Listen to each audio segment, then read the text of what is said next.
अस्सलाम वालेकुम, greetings to all my dear viewers, welcome back. अभी हमने जो एक और इंटरेस्टिंग टॉपिक पे बात करनी है और स्पेशली ये जो है वो एक मैसेज है मेरी तरफ से पेरेंट्स के लिए। और पेरेंट्स के लिए ख़ास तौर पे मैसेज है, क्योंकि पेरेंट्स बड़े होते हैं और बच्चे जो हैं वो अपने पेरेंट्स के अंडर होते हैं। उनको जो है वो माननी पड़ती है बड़ों की, बिल्कुल माननी भी चाहिए। बट अगर बड़े पेरेंट्स हैं तो उनको भी चाहिए कि वो अपनी जो उनके बच्चे हैं उनकी पसंद नापसंद का ख्याल रखें, क्योंकि अगर बच्चे आपकी बात मान रहे हैं तो आपको भी चाहिए कि आप भी उनका थोड़ा सा ख्याल रख लें और जैसा उनकी भी थोड़ी सी मान लिया करें। ज़्यादा ना माने बट थोड़ी बहुत माने ज़रूर, क्योंकि एक्चुअल में लाइफ तो बच्चे की है और वो चाहता भी है कि वो कुछ अचीव करे अपनी लाइफ में, क्योंकि हर एक बच्चे का अपना अपना टैलेंट होता है, हर एक बच्चे का अपना अपना जो है वो इंटरेस्ट होता है। लेकिन अगर आप उसको कंपैरिजंस में डाल के और उसका जो है वो ध्यान ही बटा देंगे और उसको जो है ऑल द टाइम आप प्रेशर में रखेंगे तो वो कुछ भी अचीव नहीं कर पाएगा। ना तो वो जिसका उसको खुद इंटरेस्ट है और ना ही वो जो आप उसको करवाना चाहते हो। तो फिर इस तरह से पॉजिटिव वे में चीज़ जाने की बजाय नेगेटिव हो जाती है और फिर आप भी परेशान होते हो, बच्चा भी परेशान होता है कि वो नहीं हो रहा जो हम चाहते थे, जो कि बिल्कुल भी अच्छी बात नहीं है। और आपको जो है वो ख्याल रखना भी चाहिए। ओके जी। और बिल्कुल पेरेंट्स, मैं अपने एक्सपीरियंस ये बात करूँगी क्योंकि बहुत सारे स्टूडेंट्स को मैं पढ़ा चुकी हूँ और स्टूडेंट्स को अक्सर मैंने जो है वो मोस्टली स्टूडेंट्स को प्रेशर में ही देखा है, क्योंकि ये जो प्राइवेट स्कूल्स हैं ना, इन्होंने जो है वो बिज़नेस बनाया हुआ है एक तरह का। तो अगर जैसे कि किसी प्राइवेट स्कूल में मैं हूँ तो वहाँ पे एक क्लास में जो है वो अगर दो कज़न्स पढ़ रही हैं और दूसरी क्लास में जो है वो भी उनके जो है वो दूर के रिश्तेदार के बच्चे पढ़ रहे हैं, तो आपस में उनका कंपटीशन ही लगा रहता है कि जो उनको वो टीचर मिली है वो ज़्यादा अच्छा पढ़ाती है, मेरे बच्चों के ये एक ही क्लास में है उनको भी वही टीचर पढ़ा रही है और उनके बच्चों को भी यही टीचर पढ़ा रही हैं, तो उनके मार्क्स क्यों नहीं एक जैसे। खुदा का वास्ता है कि भाई आप आपके बच्चों की अपनी अपनी जो है वो क्वालिटीज़ हैं, अपनी अपनी स्किल्स हैं और आप उनको कंपैरिजंस में लेके आके तो कह रहे हो कि बस ये वो सही है तो ये सही नहीं है, तो ये बिल्कुल ही जो है वो गलत बात है। ऐसा नहीं होना चाहिए। अगर एक क्लास में वो पढ़ भी रहे हैं लेकिन हो सकता है कि उन्होंने फ्यूचर में जाके एक ने डॉक्टर बनना हो, दूसरे इंजीनियर बनना हो, या फिर एक ने जो है उसका कुछ और इंटरेस्ट हो सकता है, एक का फैशन डिज़ाइनिंग हो सकता है। तो आप उसको फोर्स नहीं कर सकते कि किसी का इंटरेस्ट अगर फैशन डिज़ाइनिंग में है तो वो उसको छोड़ के तो है वो डॉक्टरी में चला जाए, क्योंकि अगर वो डॉक्टर बन भी जाएगा तो वो बिल्कुल एक सड़ा हुआ सा सड़ेला सा डॉक्टर बनेगा, जिससे जिससे ना तो पेशेंट्स ठीक होंगे और ना ही वो खुद जो है वो अपनी जॉब से सेटिस्फाई होगा। तो आप भी बिल्कुल पेरेंट्स भी बिल्कुल ऐसा नहीं चाहेंगे कि उनके बच्चे वो प्रोफेशन चूज़ कर लें, वो प्रोफेशन में चले, उस प्रोफेशन को वो अडॉप्ट कर लें जिसमें उनका इंटरेस्ट नहीं है। क्योंकि जिस काम में इंटरेस्ट होता है ना, तो फिर इंसान एक चीज़ को 10 तरीक़ों से भी करने की कोशिश करता है और जब ऐसा होता है तो बहुत ज़्यादा क्रिएटिविटी इंसान के अंदर आ जाती है। लेकिन जब आपने उसको लकीर का फ़कीर बना देना है ना, तो फिर जो है कोई क्रिएटिविटी भी नहीं होनी और उसने भी अपनी लाइफ जो है वो कुड़ कुड़ के गुजारनी है और आपने भी कहना है फिर एक टाइम पे आके चले हम उसको वही करने देते जो वो चाहता था। तो तब फिर कुछ जो है वो मुश्किलात आ जाती हैं। तो आपको स्टार्ट पे ही जो है वो इस चीज़ को सोच लेना चाहिए। एक दफ़ा तो एक बच्ची थी मेरी स्टूडेंट, अंजल नाम है उसका, और उस 10th क्लास की थी वो, और बच्ची रो पड़ी थी। उनके क्योंकि प्राइवेट स्कूल हो, कॉलेजेस हो, बहुत टेस्ट होते हैं, मंथली बेसिस पर टेस्ट हो गए, वीकली बेसिस पर टेस्ट हो गए। तो उसके जब मार्क्स कम आते थे टेस्ट में तो उसके पेरेंट्स को काफ़ी ज़्यादा होती है ना, और क्लास में जो ऑनर्स होते हैं स्कूल के प्रिंसिपल है, उन्होंने भी जो है उनका आपस में कंपटीशन लगाया होता है। तो इस तरह से बच्चे इतने प्रेशर में रहते हैं ना, तो उनसे बेचारों से सबक सही से याद होता है, आंखें इतनी इतनी सूझ के बाहर आई होती हैं, क्रिएटिविटी की तरफ वो क्या जाएँ। वो बच्ची रो पड़ी कि मैंने इतनी मेहनत की, मेरे मार्क्स नहीं अच्छे आते, मेरे घर वाले भी मुझे बातें करते हैं। तो बहुत ज़्यादा जो है ये गलत बात है। खुदारा पेरेंट्स से रिक्वेस्ट है मेरी कि वो ऐसा ना किया करें, ख्याल रखा करें अपने बच्चों का, उनको वो करने दें जिसमें उनका इंटरेस्ट है, चाहे वो फैशन डिज़ाइनिंग ही क्यों ना हो। बहुत सारे कॉलेजेस हैं अब तो हर चीज़ के लिए जो है वो स्कोप है, और अगर आप स्कोप को ही देखते रहेंगे तो फिर तो बच्चे की जो स्किल है वो तो दबके रह जाएगी और वो लकीर का फ़कीर ही बनेगा फिर। तो एक बार उनको अपने इंटरेस्ट को फॉलो करने की इजाज़त दें आप काइंडली।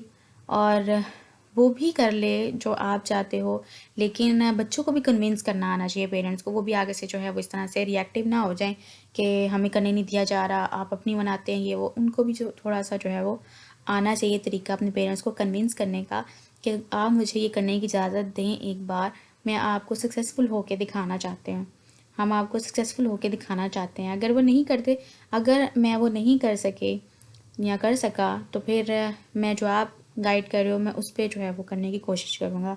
इसकी एक एग्ज़ाम्पल आ रही है एक मूवी की मेरे माइंड में, जिसमें 3 दोस्त होते हैं और तीनों को एक का तो मैथ में इंटरेस्ट होता है, लेकिन 2 के जो है वो पेरेंट्स या फैमिली सपोर्ट के लिए वो इंजीनियरिंग में जा रहे होते हैं। लेकिन एक का जो इंटरेस्ट होता है ना, तीनों फ्रेंड्स में से एक का इंटरेस्ट होता है वाइल्ड लाइफ फोटोग्राफी होता है, और एक का जो है वो पहले उसने तो इंजीनियर ही बनना होता है कि उसका जो है वो फैमिली सपोर्ट हो जाए। लेकिन फिर क्योंकि सोसाइटी ना सपोर्ट करती इस तरह की चीज़ों को, लेकिन जब आप उसको करके दिखाते हो ना खुद, तो फिर जो है वो सोसाइटी मानने लग जाती है हाँ जी ये भी कोई चीज़ होती है। क्योंकि जब आप इंटरेस्ट लेके एक चीज़ में सक्सेसफुल होकर दिखाते हो ना, फिर उसी की एग्जांपल्स फिर बन जाती हैं। बिल्कुल ऐसे जैसे कोई फ़ोटोग्राफी करना चाहता है, तो हमारी फैमिलीज़ में गर्ल्स को तो ख़ास तौर पे हमारी सोसाइटी में इजाज़त ही नहीं होती, परमिशन ही नहीं होती इस तरह के फील्ड्स में जाने की, और ना एक्टिंग में ना इस तरह की चीज़ों में। तो बिल्कुल अपनी अपनी फैमिली का भी हिसाब देखना चाहिए, बिल्कुल देखना चाहिए। आप उनका भी देखें कि वो आपको सपोर्ट करते हैं या नहीं करते, लेकिन अगर आप कन्विंस कर सकते हैं तो ज़रूर कर लें। अदरवाइज़ फिर आप अपना इंटरेस्ट किसी और तरफ भी शिफ्ट कर सकते हैं, तो ज़रूर करें। अगर नहीं कर सकते तो फिर उसी को कन्विंस करने की कोशिश करें, और अगर नहीं कर सकते तो फिर कुछ ऐसा कर लें जिसमें आप भी सेटिस्फाई हो जाए और आपके पेरेंट्स भी सेटिस्फाई हो जाए। और इससे ज़्यादा अच्छी बात क्या हो सकती है कि आप वो करने लग जाएं जो आपका एक्चुअल में इंटरेस्ट है। ठीक हो गया। एंड आई होप कि आप पेरेंट्स भी और बच्चे भी बात समझ गए होंगे, और मेरी बात को ज़रूर फॉलो करेंगे, क्योंकि मैं एज अ टीचर बहुत सारे बच्चों को, क्योंकि मैंने डील किया है पेरेंट्स पीटीएम्स में, पेरेंट्स को भी डील किया है, और उनका मोस्टली यही स्टेटमेंट होता है कि मेरे बच्चों के आ नहीं रहे मार्क्स, ये है वो। कभी भी किसी पेरेंट ने ये नहीं कहा कि ठीक है मेरी बच्ची बिहेव कैसा करती है। हम सिर्फ रट्टा लगवाने पे फोकस कर रहे हैं, पेरेंट्स भी, मैनेजमेंट भी, किसी भी इंस्टीट्यूट की। बच्चों की करेक्टर बिल्डिंग पे कोई भी फोकस नहीं हो रहा। जैसे आप देख सकते हैं कि आपके जो हमारे बच्चे हैं हमारी सोसाइटी, कितने ज़्यादा वो इल मैनर्ड हैं, उनको मैनर्स नहीं हैं, और कल को जाके इनसे घर बनने हैं उसकी तरफ तो कोई फोकस ही नहीं करता। सबका फोकस यही है कि बस इन्होंने जॉब करनी है, पैसे कमाने हैं। हालांकि ऐसा नहीं है। ये ऐसा भी तभी होगा जब उनके अंदर मैनर्स होंगे, वरना कोई यही कहेगा पढ़ा लिखा जाहिल है, तो क्या फ़ायदा इतनी पढ़ाई का भी, या इतनी आपकी गाइडेंस का भी कि ये करो, साइंस पढ़ो, आर्ट्स नहीं पढ़ो, या डॉक्टर बनो, इंजीनियर बनो। लेकिन कोई ये कहे डॉक्टर है लेकिन बदतमीज़ बहुत है, इंजीनियर है लेकिन उसको कोई नहीं पता बैठने उठने का, तो क्या फ़ायदा। इस तरफ भी आप थोड़ा सा फोकस लेके आएँ, ताकि हमारे बच्चे जो हैं वो अच्छे तरीके से वेल एजुकेटेड हों, वेल ट्रेंड ना हों। वेल ट्रेंड किसको, कि जिसको रट्टा लगाने की बस ट्रेनिंग दी गई है, उसने रट्टा लगाना है, मार्क्स लेने हैं और कल को जॉब लेनी है। एजुकेटेड हम उसी को बोलेंगे जिसको बात करनी आती है, जिसको डील करना आता है लोगों को, और जिस थोड़ा थोड़ा बहुत जो है वो क्रिएटिव भी है, और उसका जो है वो ऑप्टिमिस्ट है। ऑप्टिमिस्ट और पेसिमिस्ट भी पर्सन्स होते हैं। ऑप्टिमिस्ट मतलब जो पॉजिटिव रहता है, होपफुल रहता है all the way, all the time, और अच्छे की उम्मीद लगा के रखता है और अच्छा अच्छा सोचता है। और जो पेसिमिस्ट होते हैं वो यही करते हैं कि बस कुछ नहीं हो सकता। तो पेरेंट्स को अपने बच्चों को ऑप्टिमिस्ट बनाने की कोशिश करनी चाहिए। टीचर्स अपने लिहाज से कोशिश करते ही हैं। कुछ टीचर्स होते हैं जिनका फोकस होता है कि बस वो रट्टा लगवाएं और काम ख़त्म, लेकिन कुछ होते हैं जो साथ साथ बच्चों की ग्रूमिंग पे भी ध्यान देते हैं, और सारे टीचर्स को ऐसा करना चाहिए। और पेरेंट्स को तो ख़ास तौर पे वालिदैन को, मदर्स को इस बात का ख़ास ख्याल रखना चाहिए। तभी आपके बच्चे जो है वो एक राइट ट्रैक पे चलेंगे और एक सक्सेसफुल इंडिविजुअल बनेंगे, अपनी सोसाइटी का, अपनी कंट्री का, और नाम रोशन करेंगे। बिल्कुल वैसे ही जैसे अरफा करीम ने किया था जो कि ब्रिलियंट बच्ची थी। और उसने जो है वो आई थिंक 9 ईयर्स की एज में उसने लिया था माइक्रोसॉफ्ट सर्टिफिकेट, कि उसने जो है वो MCP कर लिया था। और बहुत ज़्यादा जो है वो बच्ची को एजाज़ात मिले थे, और उसका एक ख्वाब था कि वो पाकिस्तान में टीजीकॉन वैली बनाए। तो हमारे जो बच्चे हैं वैसा कर सकते हैं अगर पेरेंट्स और इंस्टीट्यूट्स इस चीज़ को करने की कोशिश करें, तो बजाय इसके कि उनको रट्टू तोते बना दें। सो प्लीज़ उनको सपोर्ट करें जो वो करना चाहते हैं। गलत को तो कोई भी सपोर्ट नहीं करता। और जैसे कि अगर कोई बच्चा कहता है कि मुझे सेल फ़ोन ले दे और मैं जो है वो फिर पढ़ूंगा, तो फिर वो भी जो है वो अच्छी बात नहीं है, क्योंकि ऐसे बच्चे कभी भी नहीं पढ़ते, क्योंकि उनको पता है कि हमारे हाथ में सेल फ़ोन आ गया ना, तो बस फिर अब वो उसी की नज़र हो जाएंगे और स्टडी को तो वो भूल ही जाते हैं। और ऐसा भी नहीं करना। अब पेरेंट्स को भी ये बातें पता हैं कि हमने किन चीज़ों को सपोर्ट करना है और किन चीज़ों को सपोर्ट नहीं करना।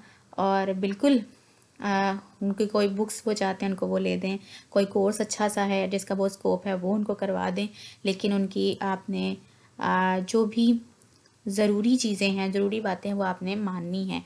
और जो आपको लगता है गैर ज़रूरी हैं वो ना माने। और बच्चों को भी ये चाहिए कि वो बिल्कुल अपनी जो भी उनको लगता है उनको स्टडी में हेल्प कर सकती है चीज़, वो उसकी डिमांड करें। अदरवाइज़ वो इधर उधर की बेजार फरमाइशें ना करें और अपने पेरेंट्स की बात मानें। Thank you so much.